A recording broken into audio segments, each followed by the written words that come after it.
Bonjour. Bonjour.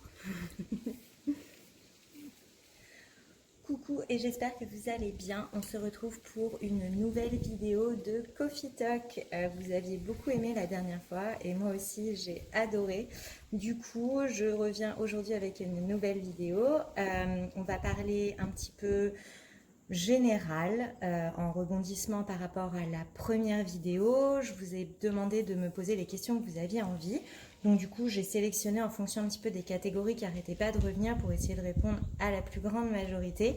Si vous en avez d'autres, vous pourrez toujours me les poser en commentaire. Alors la première question, c'était de savoir un petit peu ma routine beauté. Alors moi, j'utilise principalement 3 marques sur mon petit balcon que je me suis fait. J'avais tout prévu. Ben oui, je lis vos questions quand même avant de faire ma vidéo. Donc, j'ai un truc dans mon œil. Bref, ma routine beauté. J'utilise du coup principalement 3 marques. Donc pour tout ce qui est nettoyage de peau, j'utilise la marque Garancia. Ça fait 1 an et demi que je l'utilise et j'adore cette marque. Tous les matins, je mets le Pchit Magique et après je mets l'Aqua. Le soir, je me nettoie le visage avec le cleanser de la marque Cosmetics 27, qui est la deuxième marque qui est dans ma salle de bain. Et après, j'applique le Recovery pour la nuit, qui est à base de CBD. Pinette, elle vient perturber ma vidéo. Elle me ramène un mouchoir qu'elle a trouvé. Pinette, merci de me rappeler qu'il faut que j'aspire. Et le matin, je mets la crème 27. Et l'autre marque qui est tout le temps avec moi, c'est la marque État Pur. C'est des petits actifs comme ça. Et du coup, j'utilise le Pro Collagène et l'acide hyaluronique le soir. Et le matin, j'utilise l'acide citrique ou l'aloe vera en fonction de l'état de ma peau.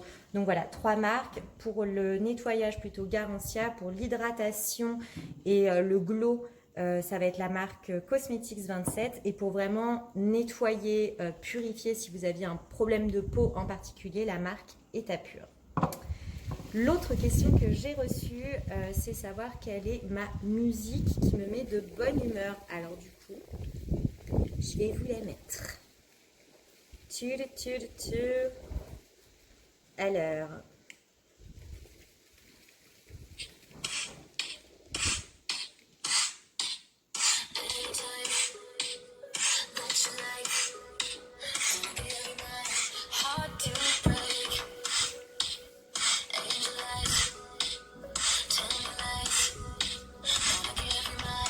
Hard to break. One look at you, I'm helpless. Don't feel my body saying yes. Must need self-control.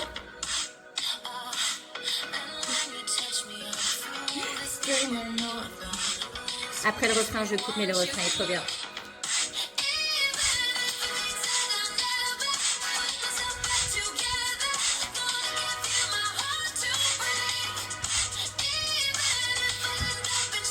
Je vais renverser mon café.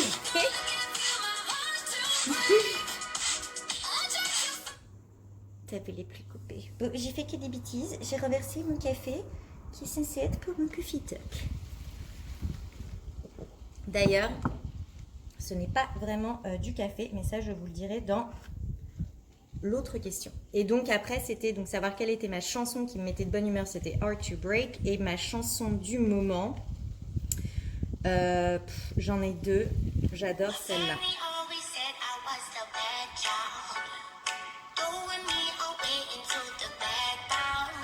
Tones and I, j'aime tellement cet artiste, genre c'est une découverte incroyable. Et of course,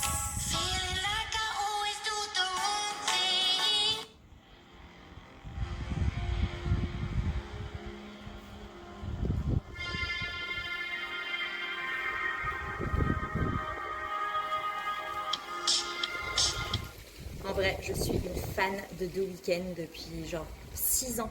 Il n'était même pas connu et c'est mon rêve de le voir un jour en concert comme Taylor Swift. Voilà, c'est les 2 concerts que je rêve de voir. Je l'admets. Ça n'a rien à voir d'ailleurs la musique l'une avec l'autre, mais bon, c'est mon style musical. Il est un petit peu vague. Alors ensuite, autre question, c'était savoir du coup si on allait emménager à trois, donc Pinot, Clément et moi. Ben, en fait, on habite déjà tous les trois. Voilà, bon, ça s'est fait hyper naturellement. En fait, je crois que ça s'est fait au bout d'une semaine où on était ensemble.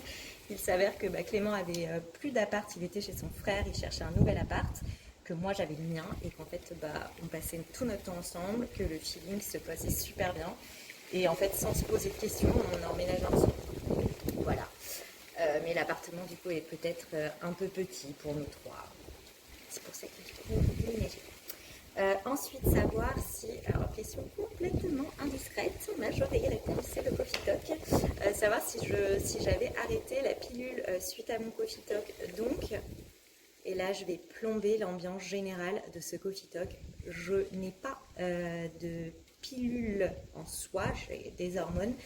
J'ai pas mes règles depuis que j'ai 18 ans. Voilà, je suis en aménorrhée et j'ai commencé ce qu'on appelle la ménopause précoce à l'âge de 25 ans. Et on dit merci aux troubles alimentaires. Voilà, je vais pas gâcher encore plus cette vidéo de Coffee Talk, mais du coup, je ne prends pas la pilule, mais je prends des hormones puisque j'ai commencé la ménopause et qu'on est en train de l'inverser. Et voilà. Mais peut-être bien que vous touchez un sujet particulièrement sensible. Mais j'y réponds et je vous dis la vérité. Ensuite, les autres questions, je ne m'en rappelle même plus. Ah, Anaïs, t'as pas bien fait ton travail. Parce que j'avais mis par thème en fait, parce qu'il y avait plein de questions qui revenaient tout le temps.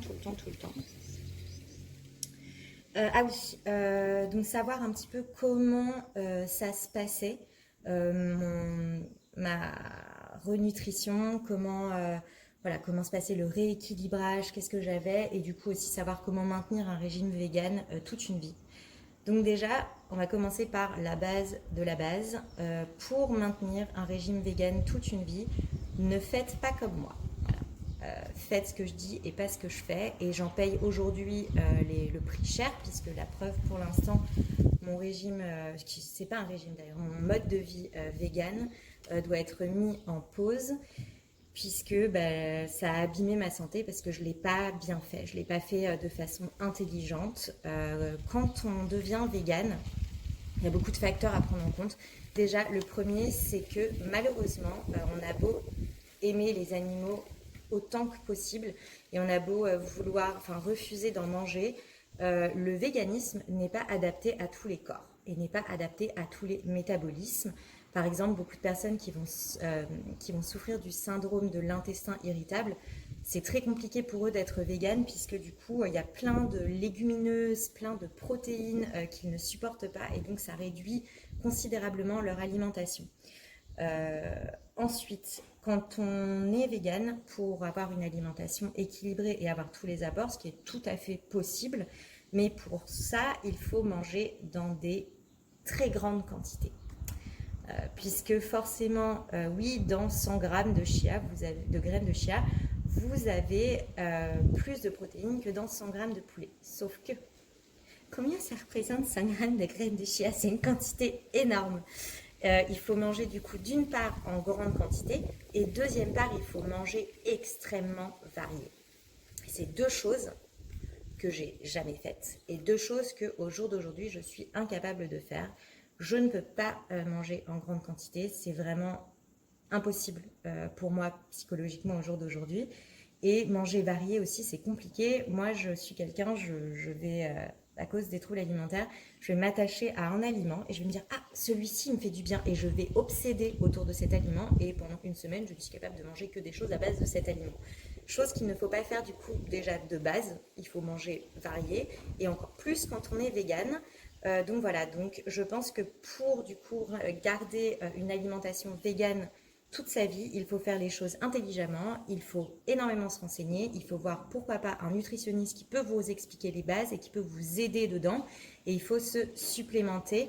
Je vous l'avais pas mis d'ailleurs, je m'en rends compte dans ma vidéo un jour dans mon assiette, les suppléments que je prenais, donc dans ma prochaine vidéo un jour dans mon assiette, je vous les mettrai, mais il faut absolument se supplémenter. Mais de toute façon, au jour d'aujourd'hui, plein de gens qui ne sont pas véganes doivent se supplémenter avec tous les produits qu'il y a dans l'air, tout comme le cil que j'ai dans l'œil.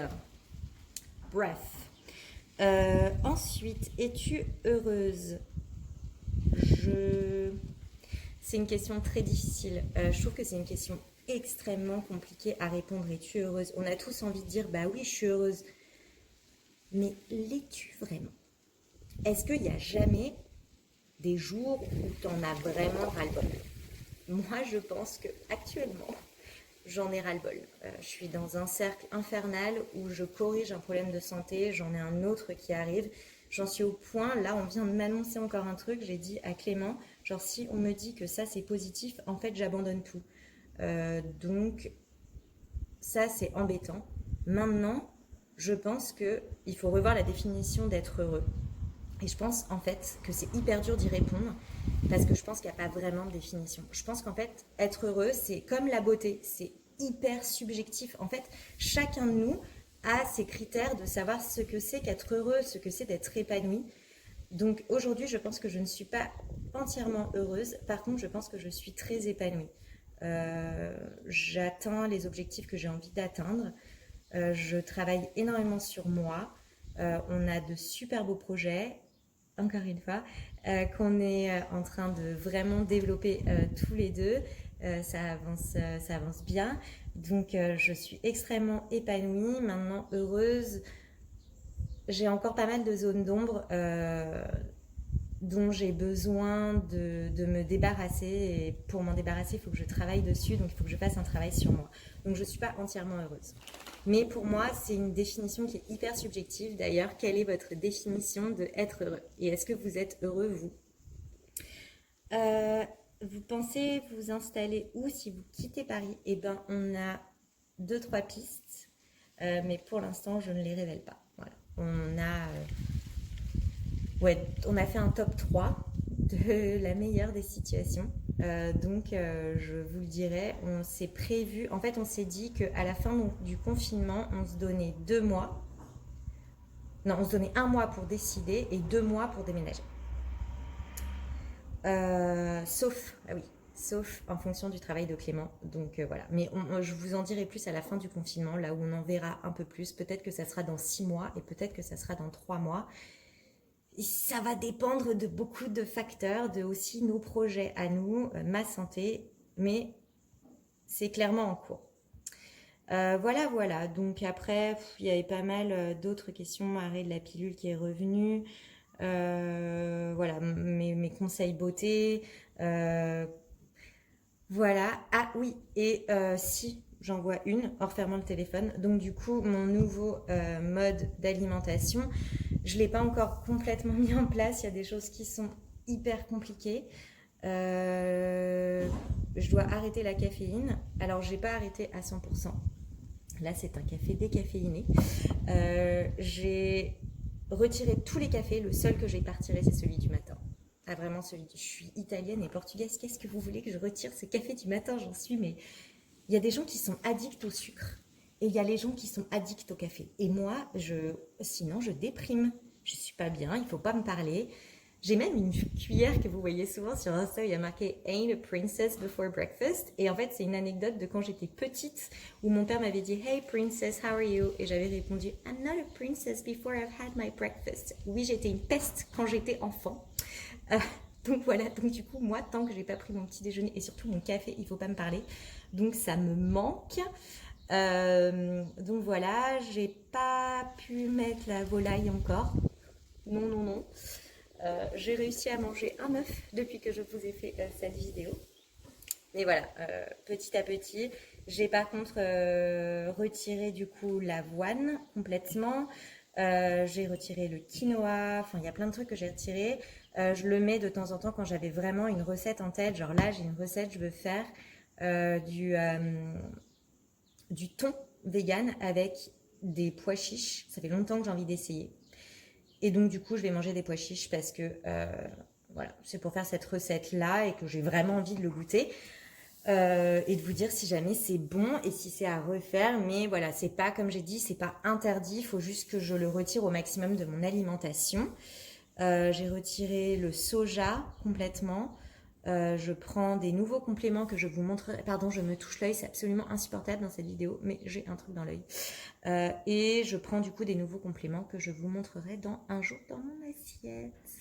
Voilà, voilà. Sinon, routine beauté, ça va être l'heure que je vous laisse et que j'aille me laver les cheveux parce que je ne sais pas vous, mais je fais la détox de sébum de cheveux. Et là, aujourd'hui, c'est le jour du lavage de cheveux et j'ai carrément une danse pour laver les cheveux.